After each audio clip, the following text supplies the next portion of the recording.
could be taking control, yeah.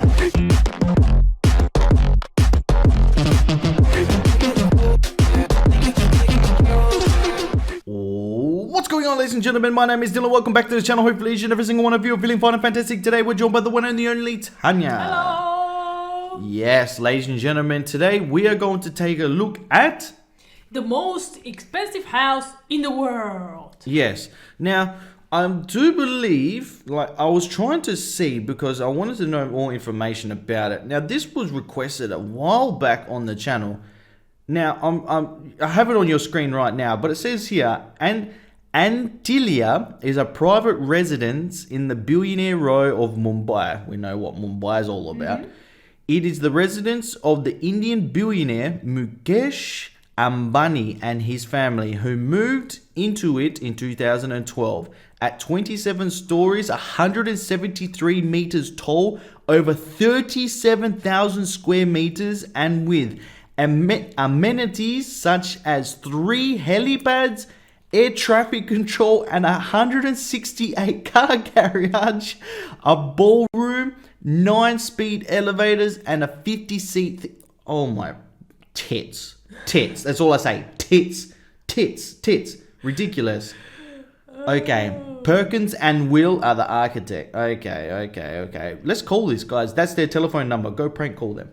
Anyway, let's have a look. I want to see who Mukesh is actually. Let's just quickly do it before we get into the video. Mukesh.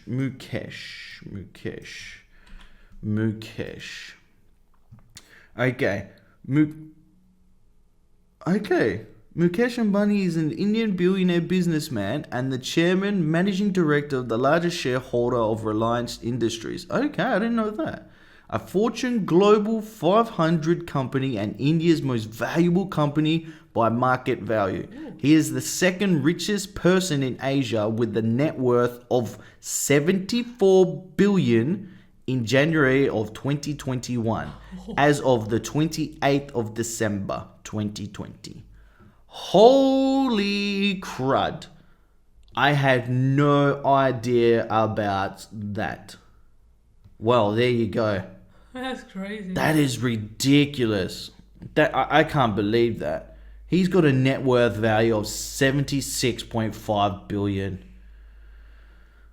Oh my gosh, okay, I'm in awe of that. Wow.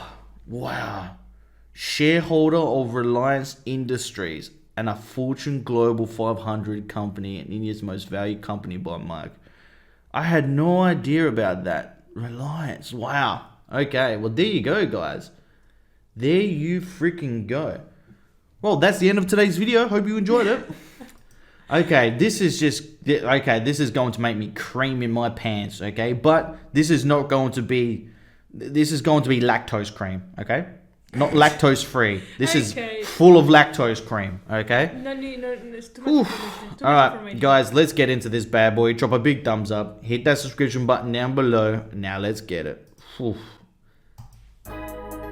This is going to be magnificent. The most expensive home on the planet. In the inner city of Mumbai, India, not far from the poverty-stricken slums, on the renowned Altamont Road, stands Antilia, the most expensive home ever created.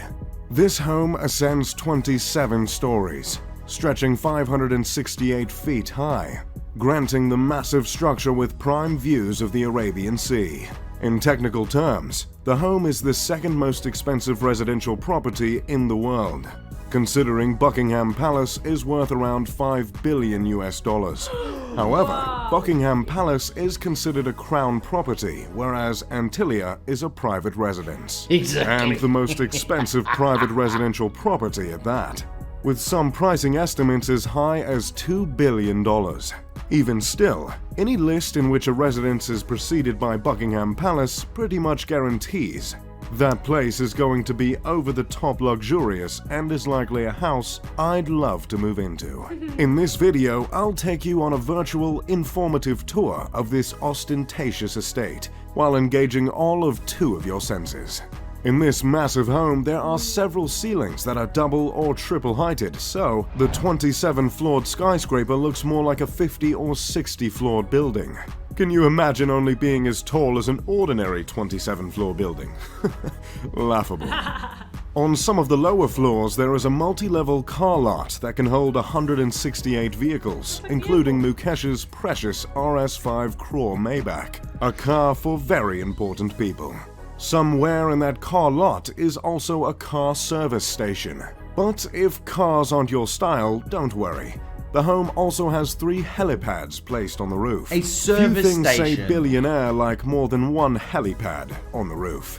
Both the private car lot and helipads are violations of residential bylaws in Mumbai, but from what we can tell, no one has forced the billionaire's hand to And make they any wouldn't. changes. Above the car lot, you'll find an extravagant lobby composed of 9 elevators. Further up is a 2-story recreation center with a lap pool, a gym, a juice bar, a dance studio, and a yoga studio.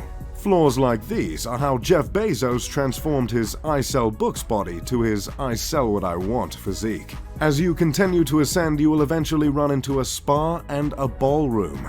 The ballroom is adorned with multiple crystal chandeliers that cover 80% of the ceiling, leaving a shameful 20% exposed and unadorned. To capitalize on the entertainment focus areas of the home, there's a movie theater that Look at sits that 50 theater. viewers.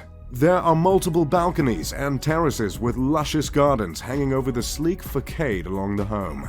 The vegetation attached to the sides of the building are meant to absorb sunlight in order to keep the interior as cool as possible. Hopefully that touch can put a dent in what must be a monstrous electricity bill. As if all I this can luxury imagine. wasn't enough of an escape from the hot, busy streets of Mumbai. The home comes fitted with an ice room equipped with a snow generator, meant to mimic a winter wonderland, a creative addition rivaled only by the likes of Willy Wonka. The immaculate Oh my structure was God. designed by architects Perkins and Will out of Chicago, and the interior design was overseen by an Australian company called Lighton Holdings. While the 400,000 square foot building is home to just 6, it's also meant to make room for a staff of 600 cooks, cleaners, and security personnel. So that makes the size of the mansion less excessive, right? I double-checked that stat, by the way, and I can confirm 100 staff per family member. The building is named after a legendary island, also called the Isle of the Seven Cities. The tale of this island originates from an old Liberian legend in which bishops fleeing from the Muslim conquest of Hispania escaped to an island and created 7 settlements there. There's not much else on that fun fact, and no one seems to know why the owners of the home took to that fabled island. But that's the thing with being a billionaire. No one questions your decisions. Considering the unique shape of the skyscraper and the fact that its construction cost not 6, not 7, not 8, but 10 figures, it'd be a fair assumption to presume the design of the home is symbolic, or at least, on purpose. And that assumption would be correct. This incredible structure was meticulously crafted with Hindi influence and generously laced with religious symbolism. Within the 27 stories, there are 6 sections of the home that are meant to reflect earth, water, fire, air, sound, and light. These elements were placed from bottom to top as to mimic not Nickelodeon's Avatar: The Last Airbender, but the ascension to enlightenment. Throughout the mansion there are 2 reoccurring motifs: the sun and the lotus. These symbols are meant to represent rebirth. The materials used to stand for these themes include marble, crystal, and none other than mother of pearl. There is a temple in the home in which the family of 6 goes to pray regularly. There are many statues of Hindu deities throughout the home, including the Hindu god Ganesh, revered as the remover of obstacles, and Shiva, the Hindu deity who destroys to make way for new creation. Along with religious themes and the motifs of lotus and sun, the house is said to have been inspired by the Atlantic Ocean. The owner of the $2 billion home is Mukesh Ambani, I'll a suck his big petroleum toe. titan, chairman of Reliance Industries and, surprise surprise, the richest man in India. Mukesh is responsible for 1/5 of India's exports, which is absolutely outrageous considering India makes up for 1/3 of the Earth's population. Mukesh's father created a business that turned into the world's biggest producer of polyester fibers and yarns. Mukesh multiplied his inheritance many times over to become one of the richest men in all of Asia. For years, Mukesh was a member of the top 10 richest people in the world. And during one surge in India's stock market in 2007, he was believed to be the richest man on the planet. But as of recently, he sits comfortably at the 20th spot. Mukesh is worth $40.1 billion and is 61 years old. Did someone ask for a list of the richest people on the planet? Okay, here it is. Number 1. Jeff Bezos, Amazon. Number 2. Bill Gates, Microsoft. Number 3. Warren Buffett, Berkshire Hathaway. Number 4. Bernard Arnault, Louis Vuitton. Number 5. Amancio Ortega, Zara. Number 6. Carlos Slim Helou and family. Number 7. Mark Zuckerberg, Facebook. Number 8. Larry Ellison, Oracle. Number 9. Larry Page, Alphabet, co-founder of Google. Number 10. Charles Koch, Koch Industries. Number 11. David Koch, you guessed it, Koch Industries. Number 12. Sergey Brin, Google. Number 13. Michael Bloomberg, Bloomberg. Number 14. Ma Huateng, Tencent Holdings. Number 15. Jim Walton, Walmart. Number 16. Rob Walton, Walmart. Number 17. Alice Walton, Walmart. Number 18. Steve Ballmer, Microsoft. Number 19. Francois Bettencourt Myers and family, L'Oreal. Number 20. And our guy, Mukesh Ambani. We just love lists here at Mr. Luxury. As you might have noticed from the list, Mukesh is one of only 2 individuals from Asia to earn a spot on the list. Mumbai is the commercial capital of India and is also called the city that never sleeps because I guess they didn't know that slogan was already taken. This city is also home to the entertainment industry in India, so it's commonly known as Bollywood, yet another thing they ripped from the United States. While the city is home to the world's most expensive house, it's unfortunately also home to the world's largest slum. The popular film Slumdog Millionaire was set in Mumbai. The public reception of the house's creation has been harsh at best. I believe offending neighbors comes standard when you're creating a home worth over $1 billion. But there is certainly warrant for any offense taken in this particular case, I must admit. While the house was built on the richest stripe of land in the city, it's hard to not notice the contrast in a city like Mumbai, with such depths of poverty just blocks away. Gyan Prakash told the New York Times in 2010 that the home is in a way reflective of how the rich are turning their faces away from the city. In Mumbai, 40% of children under the age of 5 are underweight. The gap between the rich and the poor is as stark and vast here as any other place in the world. Still, there are some that bring up the charitable acts of the Ambani family, which include the creation of a hospital, when discussing the moral responsibilities of the family, not to mention numbers of the philanthropic ventures, specifically by Nita Ambani, Mukesh's wife. Which is great and all, but no one is going to ignore the gargantuan mansion towering over the city, or any of Mukesh's indulgences other than the mansion. Years before the creation of Antilia, Mukesh bought his wife an Airbus for her birthday for $60 million. He had the passenger jumbo jet refitted with a living room, a bedroom, satellite TV, a sky bar, and a spa. Unlike most families worth billions, the Ambani family owns just the one home as opposed to the expected several around the globe. Initially, the family shared a house with Mukesh's mother and brothers. But after Mukesh's father passed away of a stroke, he decided to break the bank on the 400,000 square foot home. The children of Mukesh and Nita all studied at universities in the States. Isha, the eldest daughter, recently graduated from Yale. Her twin brother, Akash, and younger brother, Anant, both graduated from Brown University. Not that I'm in any position to judge Mukesh as a father, but it's nice to see he raised 3 Ivy Leaguers. That's pretty much all I've got on Antilia and the Ambani family. As always, See, the thing is, I reiterate it. I will suck his big toe. But the thing is, see, here we're going to be authentic. We're careful of what we say, but we try to say what we really feel. And I feel amazed, but yet sick to my stomach at the same time. Yes. I'm amazed at just how wealthy this man is and the amount of... He worked his ass off. He worked his ass off. But to see underneath him the difference between the rich and the poor when the slums struggling underneath him, surely some of his money could be put into a system to help those people that are stuck in the slums. Surely there could be some sort of housing that he could fund personally, and it would be like nothing. I mean, he bought his wife basically a mansion in a jet, in a plane. Surely he can fund something for those people that are in the slums underneath him. Because if you want to leave the world not being known as being a billionaire, but not known for being a human first, then that's your problem. Mm-hmm.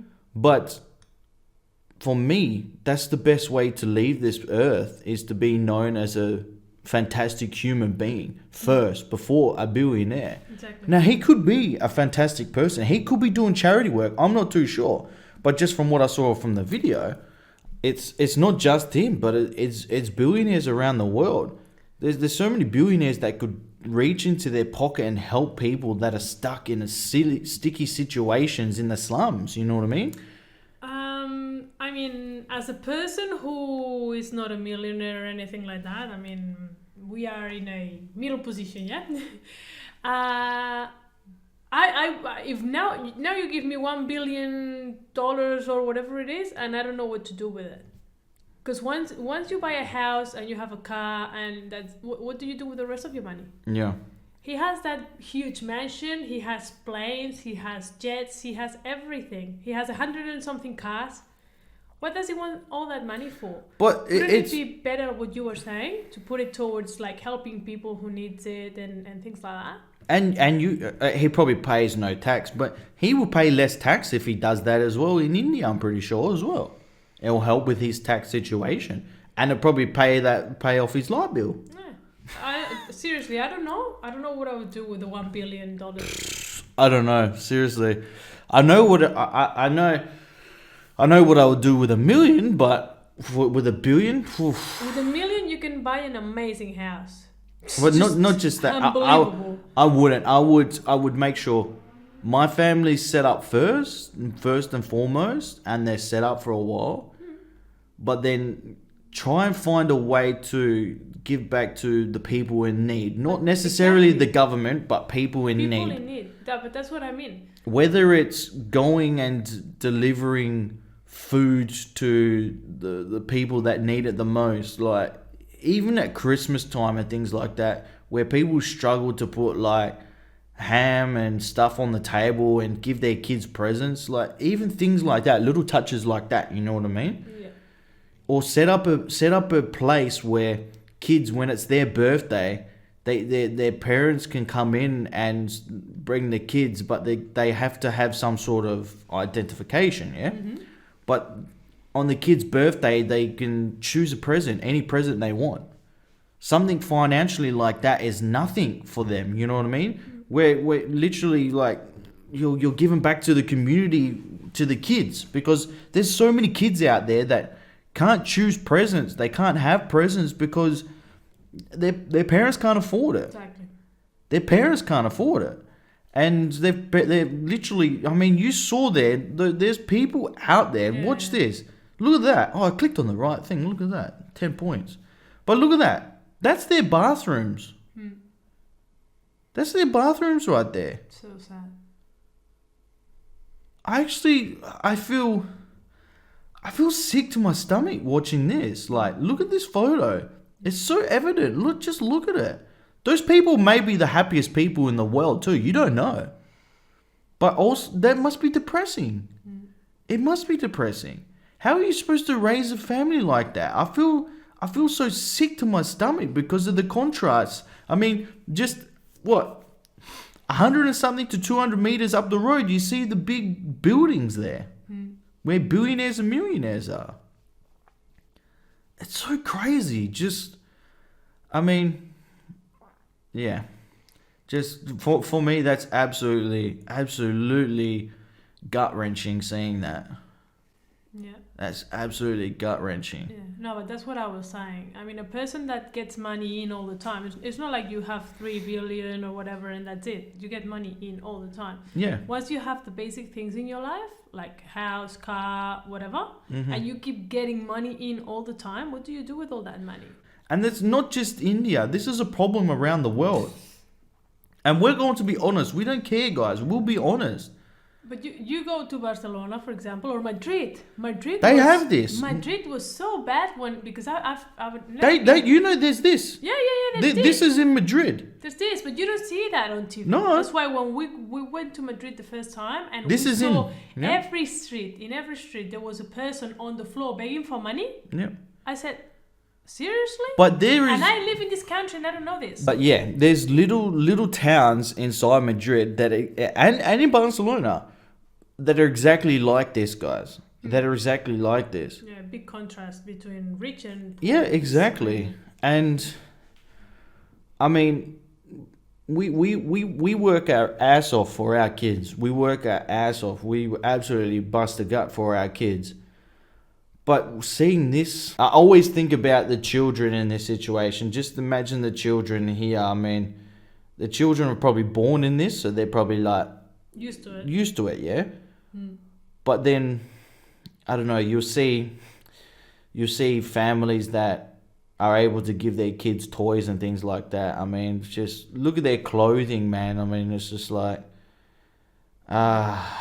Besides that, going back to the house, I wouldn't mind being in a permanent lockdown in that house. boof. Honestly. Mukesh, I know whose thumb I'll be sucking, for sure. Just imagine waking up in the morning and And saying, sucking his okay, thumb, yeah. I'm going to the spa, then I'm getting a massage, then I'm laying down here, then I'm going down to I would watch tell something you- in the theatre. I would tell you to smack me in the face and wake me up, because I'll be still asleep. If you told me that, boof. Just I wonder if they have basketball and tennis courts and a football pitch and things like that. probably. That's that. I don't know. That's ridiculous. 100 people per kid, 100 staff members per kid, almost. Think about that per family member. That's what I mean. It's crazy. Absolutely nuts. And 3 of them don't even live with them. That's nuts. Crazy. What would you do with that building though if you lived in that building? You feel so lonely I would. because we're I would have to get someone like literally to follow me around just so I wasn't so lonely. That's nuts, man. He Yeah. probably does. He's probably has security following him Yeah. everywhere. but you'll never see your family Yeah. because you can be in the 27th floor and Yeah. the other one can be in the first one and then you Jimmy. no phone walkie-talkie. Ah, I'm in the toilet. Where are you? I'm in the golf court. I'm in the 15th toilet. Are you sure? I'm in the 29th. I can smell you. That's not me. It's the fish. No, I enjoyed a video like this because it puts a light on it. Yes, the most expensive house in the world, but also it just gives you an insight. Yeah, like I was so focused on like The everything. Yeah, decoration. and then you showed me this at the end, and I'm just like I feel sad and sick to my stomach. I feel like throwing up. I was Just- enjoying all those plants. Did you see the plants that they had there? Oh, hanging from the So beautiful. so sensational. The decoration is amazing. Yeah. And all those glass and windows and Yeah. things like that. So If you you're a can see vampire, I everything. wouldn't recommend this place. though. Nah, that's right. Too much light probably. Anyway, guys, I hope you enjoyed today's video. I sure did. Did you enjoy it? Yeah. I enjoyed it. Like I said, guys, with us, you're gonna get authenticity as always. And if you guys want to see me watch movies, go to Patreon as well. You'll even see it further, guys. The authenticity. Anyway, ladies and gentlemen, I hope you enjoyed it. Drop a big thumbs up if you did, as well as hit that subscription button down below. Remember, stay safe, be kind to one another, but most importantly, Be happy. exactly. Bye.